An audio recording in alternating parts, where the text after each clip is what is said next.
Faith has always served as both refuge and weapon. In moments of unimaginable loss, it offers coherence when chaos threatens to overwhelm. But in a case like JonBenet Ramsey's, faith becomes more than personal comfort. It becomes narrative control. The invocation of religion transforms a criminal investigation into a moral drama, reframing the conversation from what can be proven to what must be believed.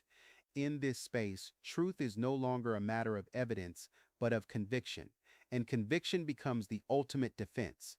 The power of religion in this context lies in its ability to sanctify motive and reclassify scrutiny. By aligning innocence with divine authority, the Ramseys reposition themselves not simply as grieving parents, but as moral victims, souls wronged twice, once by tragedy and again by suspicion. The appeal to faith shifts the epistemological playing field. Disbelief becomes irreverence, skepticism becomes sin. What might otherwise be forensic inquiry becomes theological trespass. This reorientation of truth from the courtroom to the pulpit is not accidental. It reflects a deeper cultural instinct to protect meaning when evidence fails to understand how religion operates in this case. We must move beyond whether the Ramseys were sincere in their faith and ask how that faith functions psychologically, socially, and strategically. Does it comfort or does it conceal? Does it offer moral grounding or does it create moral immunity? When faith becomes fused with identity, questioning guilt becomes indistinguishable from questioning goodness itself. And in that fusion lies one of the most sophisticated forms of protection any suspect could possess. This is faith not as surrender, but as structure, not as grace, but as fortress. Theme 1: Faith as Shield, Religion as Fortress. It is a powerful human strategy to turn profound loss into ultimate clarity.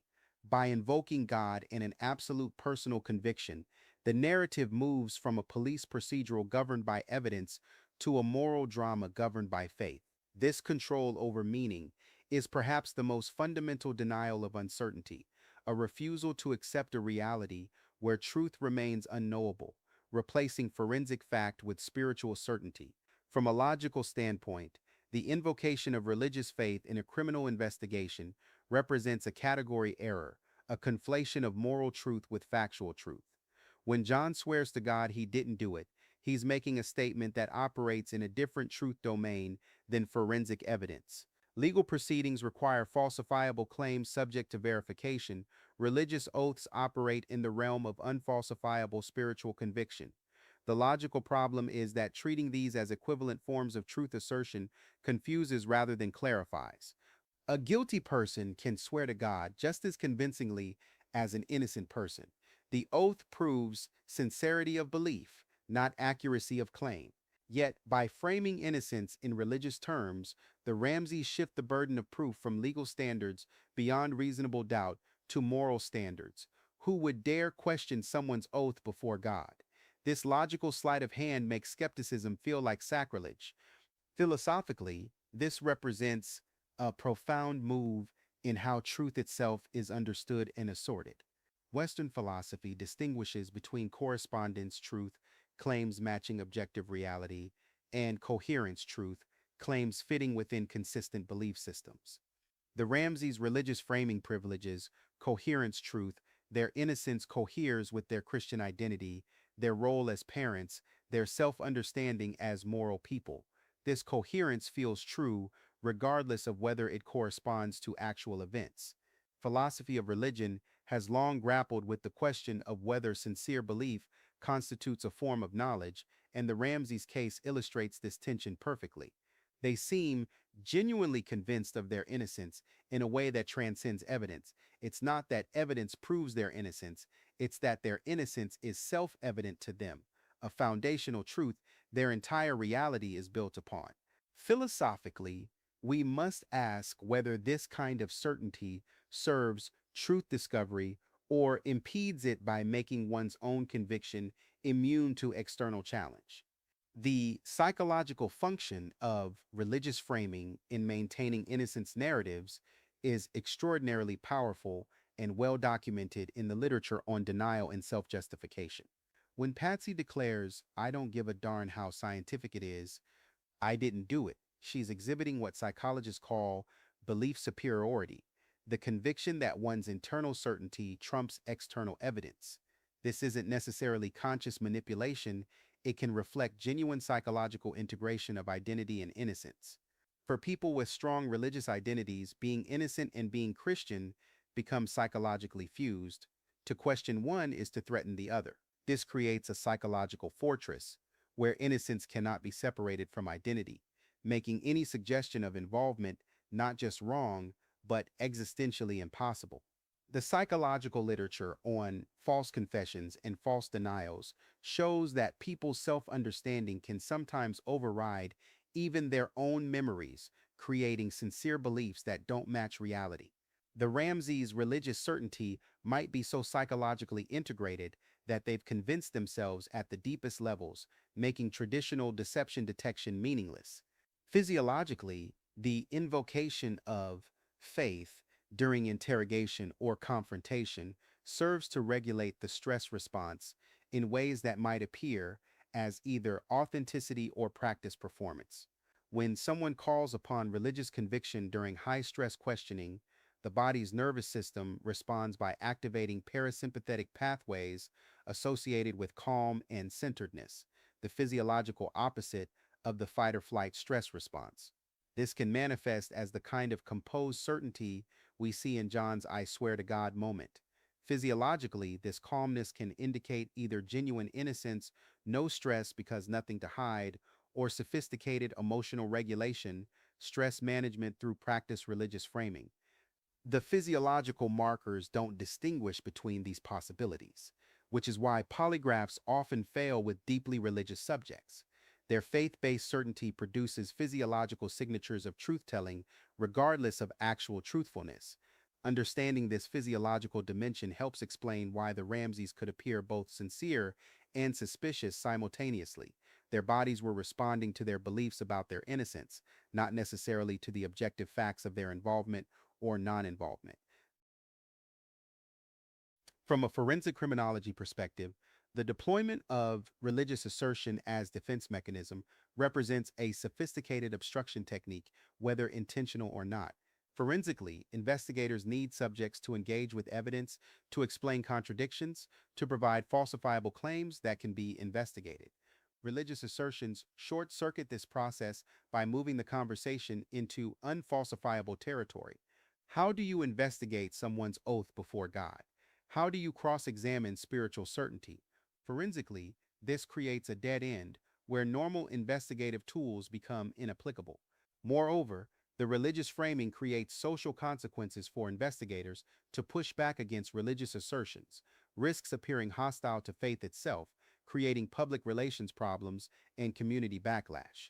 A forensic strategy that makes investigators reluctant to press hard is extraordinarily effective, which raises questions about whether the Ramseys' religious framing was strategically employed or emerged organically from genuine faith. The forensic effect is identical. Either way, it creates protected space that investigation cannot easily penetrate.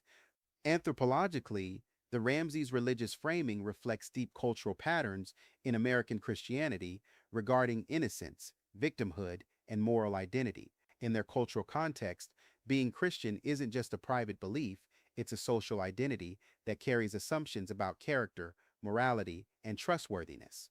Anthropologically, when the Ramseys assert their Christianity, they're invoking an entire cultural system that their community shares and values.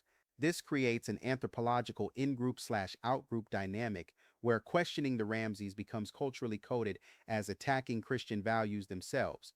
Their community rallied around them partly because letting fellow Christians be falsely accused violated anthropological norms about community solidarity and faith-based trust. This anthropological protection isn't available to all suspects equally. It depends on having the right cultural capital, belonging to the right communities, speaking the right religious language. The Ramseys possessed this capital abundantly, which provided a layer of social protection that operated independently of the evidence. Understanding this anthropological dimension reveals how justice can be culturally contingent rather than universally applied. Through the criminal mindset lens, we must examine what function religious assertion serves for someone potentially responsible for harm. A perpetrator would need to manage guilt, maintain community support, and prevent confession during weak moments. Religious framing accomplishes all of these objectives brilliantly. By positioning oneself as a person of faith, you create psychological barriers to confession, betraying God's trust, social barriers to accusation, attacking a Christian, and emotional barriers to guilt. How could someone who prays and believes be capable of such things?